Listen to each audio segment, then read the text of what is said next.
The death toll from the stampede in Seoul's Itaewon nightlife area has now risen to 151. Among the dead are 19 foreign nationals. 82 others so far have been injured. But what we know so far about the Halloween stampede in Seoul is 90% of the 151 people who were killed last night have been identified. Witnesses, meanwhile, have said that beforehand, partygoers were packed tightly in the district's narrow streets and that it was already difficult to move around.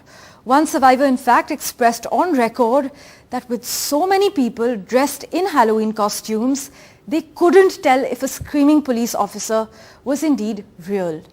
People from Iran, Norway, China and Uzbekistan are among the 19 foreign nationals killed in this Halloween stampede in Seoul last night.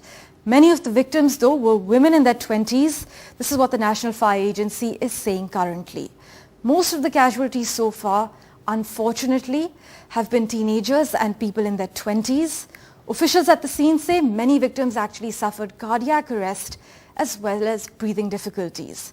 In fact, photos and videos on social media, like we've shown you as well, show people lying in the streets and on stretchers as first responders render aid. But let's take a closer look at the area.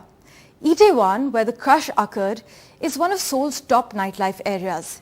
It was once shunned by locals as a seedy red light district, but that reputation has completely been transformed now. It has nightclubs and restaurants that are popular among the locals. So what then is the concern here? Well, it's cramped, it has narrow streets, and the alleyways can make it a little hard to navigate, especially after it's dark, especially when it's busy like it was because it was a weekend, it was a Saturday night. Fire officials and witnesses said people continued to pour into the alley while it was already packed wall to wall. When those at the top of the sloped street started to fall, it sent others below them toppling over as well.